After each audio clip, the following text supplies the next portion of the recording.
I am here with John Nix. John, welcome to the podcast. Thank you very much. It's great to be here. So I am fascinated by your research into vibrato and wanted you to kind of bring us up to date as to what we currently know and what we still don't know about vibrato. Okay, that's a pretty tall order. Well, what we do know, I guess, is that, and I kind of, in a joking way, say, there's a whole lot of shaking going on. I mean, Elvis was right, that, we have an oscillation in the frequency of our singing, and there's a variation in the amplitude, the intensity. There's a variation in the timbre, so the color, which is a result in a lot of ways of the harmonics of our voice sweeping in and out of some of those vowel resonances. There's oscillation in our subglottic pressure because what we get from our lungs is, kind of variable. There's some variation in how much the contact time of the vocal folds, how long that is in each cycle. I mean, there's a lot of variation going on. Our bodies are not, things that operate in a very steady state action. There's constantly variation going on. So it only makes sense that would be reflected in our voice in a variety of ways. That amount of change in the voice is fascinating because, as you say, we're not steady state. So when we hear what sounds like a steady tone is a bit of an illusion. Yeah. I mean, even if you have somebody who can really reduce the extent of their vibrato down very, very low, where it's just a few cents, and we divide a semitone into 100 cents, and so somebody who can bring that extent of their frequency vibrato way, way down to where it's maybe 10 cents, like a tenth of a half step, which perceptually it's probably going to sound like I don't hear any vibrato there at all. Even so, a person's heart rate, you'll see little variations. If I'm going, if I go really soft, I mean, there's instability there anyway, and a person's heart rate will be there. So we're incapable of really making something that is absolutely still. Although, there are certainly genres that we don't associate vibrato with, certain jazz, of course, and pop styles. There's some choral ensemble work that is done, without intentional vibrato being there. And I guess the way to say it maybe more accurately is that there's minimal variation going on. There's always variation going on, but maybe we take it down to where it's not terribly perceptible. What is primarily happening physiologically when we're creating vibrato? Well, there's some wonderful research that was done. Ingo Tietze, who I think you may have had on in the past, he did some research back about 20 years ago, and I'm just quoting right here, a reflex mechanism with a long latency is implicated as a plausible cause of vocal vibrato. So we've got muscles that change the length and tension of the vocal folds, and there is some kind of a reflex mechanism. I mean, our body has tremors in it all the time. And, from what Tietze says, basically we've entrained a tremor within a particular narrow rate that we find pleasing. And you see vibrato certainly it's a feature of Western classical music. There are other genres of singing that involve fluctuation of the voice. You'll see it in Hindustani and Carnatic music, where they, kind of have very, very rapid pitch fluctuation as a part of the style.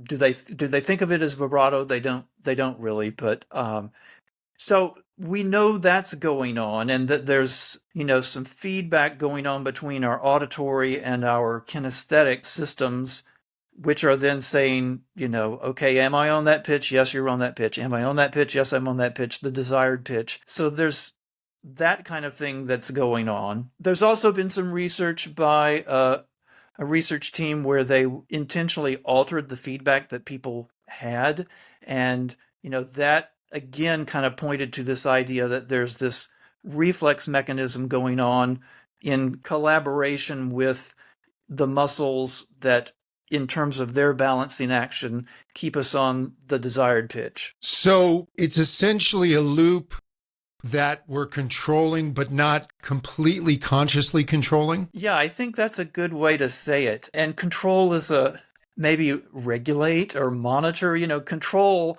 oftentimes kind of has the connotation of that it's manipulated or manufactured. And I think we've all heard singers that sound kind of manufactured. The desired vibrato is something that doesn't sound controlled, and yet it sounds very free, and it sounds very much under the singer's, again, there's the word control. Yeah. So I think the longer I talk, the more I'm going to babble on that one. But let's just leave it at that. Yeah, I found the word allow tends to allow. work. Yes, I like allow, release, allow. And when I'm teaching, I will say to a student, particularly if we're in a genre that vibrato is desirable, I'll say, I don't want you to intentionally make it happen there, but allow it to happen. If it occurs, that's great. If I'm doing my job as a teacher, helping you to get the right, the best, the optimal postural alignment and breathing and, freedom in the larynx and freedom in the vocal tract, that the vibrato is going to probably emerge out of that as a side benefit, but not something that I maybe directly am saying, okay, make it happen. Again, because we don't have direct control over those pitch changing muscles. I can say, okay, I want to sing high, but for me to say, okay, I want my cricothyroid muscle to fire this way, no, I can't do that. It seems to me, or at least the way that I experience vibrato, and I've had success teaching it to others, it's connected to our emotional nervous system. And when the voice is balanced and it's still not coming in, if we can kind of get ourselves in a kind of excited emotional state, I almost have people imagine that they're on the verge of being upset, and it will begin to kick in. Mm-hmm. Yeah, I like that idea. And you can hear it in, if you have a friend that their voice well and their personality well, and you pick up the phone, and usually in 5 seconds you go, okay, what's wrong? I hear it in your voice. There is a tremulousness, and it only makes sense that if there's a neurologic component to this, that when our emotional state is elevated, that we're probably going to see an elevated rate and maybe extent as well to the vibrato.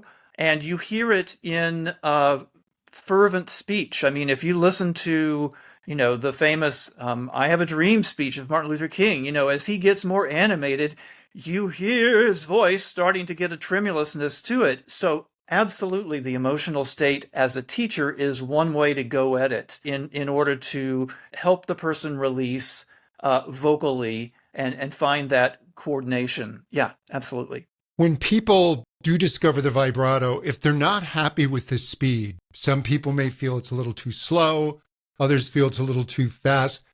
Can the speed of your vibrato be adjusted? Well, there is some research that shows that, over time, training can certainly affect it, and it seems to me, if it's the result of a lot of things coordinating, that as our breathing becomes more stable, as our postural balance becomes more habitual, as our vowel shaping becomes more consistent, that we would see the vibrato become more regular. And so that someone who has maybe the slower vibrato, that it might kind of come to a midpoint, and people who have the faster vibrato, it might slow slightly.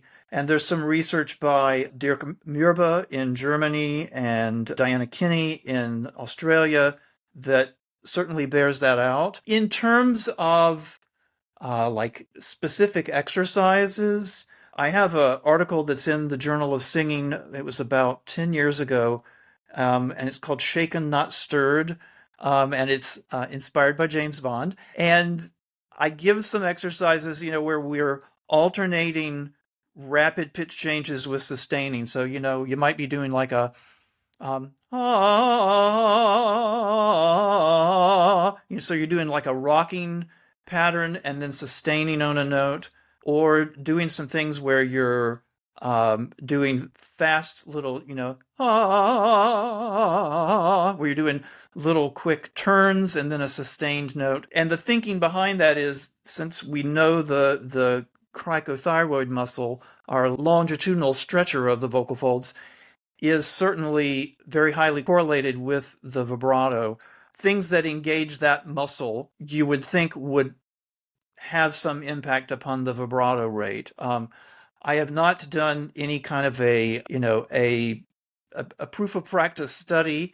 I do have a lot of studio experience with using moving and static patterns where, and you see it in like Handel arias, where you have a little running figure and a sustaining note, and a running figure and a sustaining note. That kind of exercise, I guess, seems to have a beneficial effect upon the vibrato rate and extent that's maybe a little bit out of the norm, that you're doing that alternating between moving and sustaining that helps the person bring the freedom of moving around into their sustained singing. That's the idea. It's also fascinating that at the end of a sustain, the vibrato can pick up speed. Yes. And that was the work of Eric Premi he was working with Johan Sundberg. I believe he was getting a PhD there in Stockholm. And he analyzed a lot of recordings of professional singers. And yes, they found that as, right before the person is either, going to move on to the next note or cease phonating, that the vibrato rate speeds up. And that's another thing that I kind of capitalize on in some of the exercises in that article, where doing like a we're doing little bounced patterns and sustaining as well. So yeah, I'm glad you brought that up. That's a really interesting point. And again, I use that in my teaching. You touched on something that I find quite fascinating, that when we're in a vibrato, the vowels are actually changing as the harmonics will move in these vocal resonances. Maybe you speak on that a bit more. Sure. So, if the fundamental frequency, the written pitch on the page, as we have that frequency vibrato going on, not only is the fundamental frequency moving up and down and up and down and up and down, say 5 to 6 times a second, but every one of the harmonics of that fundamental are also moving up and down. And so they're going to sweep in and out as they go up and down. They're going to sweep in and out of some of those vowel resonances. And, we typically identify vowels through the first 2 resonances, and then higher ones have more of a quality impact, but maybe not so much of the identity of the vowel. And so, as those harmonics are sweeping, getting closer to and farther away from those resonances, our intensity is going to increase as they get closer to those resonances. And also, we're going to hear a little subtle timbre shift as well. There's a lot going on in a vibrato. There's a lot going on. There's a lot going on. It's amazing. Do you find that there are vowels that are friendlier to finding vibrato if you're struggling with it? That's a good question. I think that's probably going to vary on a person-to-person basis. Everybody probably has their favorite vowel. And one of those maxims that I learned from Barbara Doscher when I studied with her at the University of Colorado is, find a vowel that works and go from there.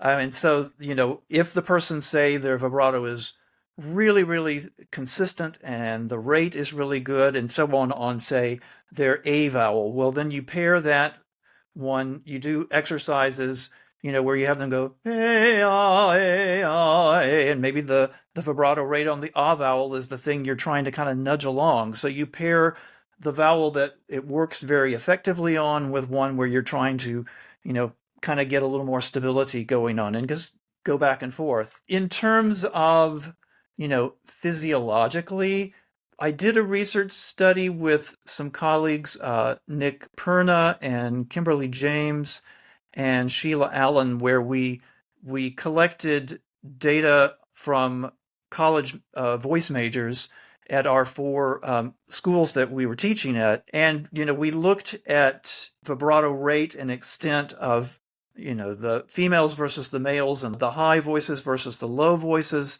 Didn't really see any trend on vowel to vowel in terms of, oh, this is the vowel that seems to have the most consistent vibrato rate. We really didn't see that. And that's one of the largest studies ever done. We had 78 subjects. So I would be hesitant to say that, there is a vowel.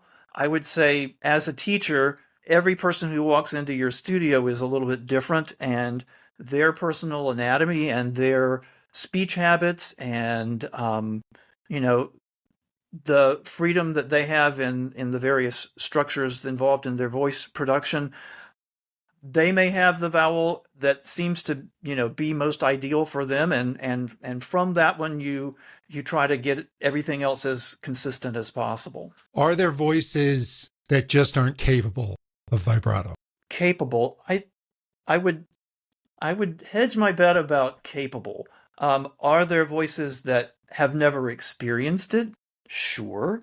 Are there people who, due to their cultural exposure, training, and so on, have never done it? I would hesitate to say that they're incapable of doing it. Whether it's desirable for them to do it is another question. I would say, depending on the kind of music that they want to sing, their goals, I'm not going to force feed anybody vibrato. I don't think that's a valuable thing. It is an aspect of a certain culture of singing that we certainly associate with a particular coordination and freedom of the instrument. Can people sing freely without vibrato? Well, obviously there are a lot of people who do.